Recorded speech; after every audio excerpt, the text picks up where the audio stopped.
कॅलिफोर्नियामधील भारतीय वंशाचा अद्रितराव हा मुलगा सध्या AI जगतात चर्चेचे नाव ठरत आहे. अद्रितने आतापर्यंत कित्येक ॲप्स तयार केले आहेत. त्याला ॲपलकडून 2 वेळा पुरस्कार देखील मिळाले आहेत. आता अद्रित चक्क दिव्यांगांसाठी एक ॲप तयार करत आहे.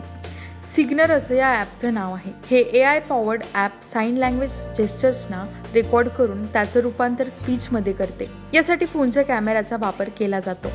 या ॲपचा फायदा जगभरातील कित्येक व्यक्तींना होणार आहे. या ॲपची संकल्पना कशी सुचली आणि त्यावर कसं काम केलं याबाबत अद्रितने माहिती दिली आहे. अद्रितने आपल्या प्रवासाबाबत सांगितलं. मी सर्वात आधी जगात किती कर्णबधीर लोक आहेत यांची आकडेवारी पाहिली. यानंतर कर्णबधीर लोक आणि इतर लोकांमधील कम्युनिकेशन गॅपबाबत अभ्यास केला. त्यानंतर मला आयफोनच्या कॅमेऱ्याचा वापर करून साइन लँग्वेज जेस्चर्सना कन्वर्ट करण्याची आयडिया सुचली, असं अद्रित म्हणाला.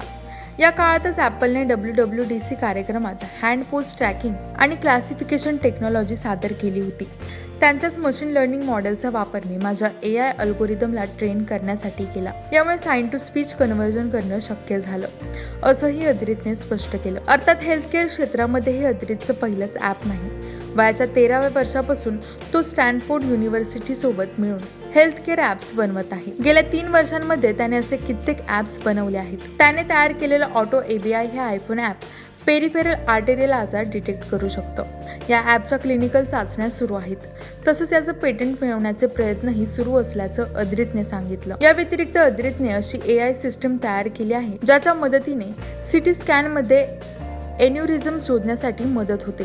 तसंच स्टॅनफोर्डच्या स्पेसी इकोसिस्टीममधील मॉड्युलर डिजिटल हेल्थ ॲपमध्येही त्याचं योगदान आहे.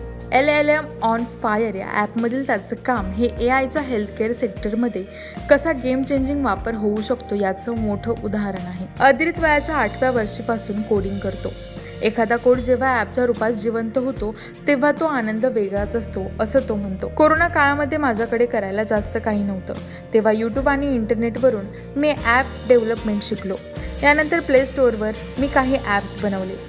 या सगळ्या गोष्टींव्यतिरिक्त अद्रितरावने ॲरेटेक इंक नावाची एक नॉन प्रॉफिट ऑर्गनायझेशन देखील सुरू केली आहे. यामध्ये तरुण इनोव्हेटर्सना व्हर्च्युअल ॲप डेव्हलपमेंट शिकवली जाते. भारतीय डेव्हलपर्सना अद्रितने सांगितलं आहे की ॲप डेव्हलपमेंटमध्ये वय हे कधीच बंधन नसतं. थोडा वेळ दिला तर कोणीही हे शिकू शकतं. अर्थात त्यासाठी ऑनलाईन शिकण्याची इच्छा आणि क्षमता असायला हवी, असंही त्याने म्हटलं आहे.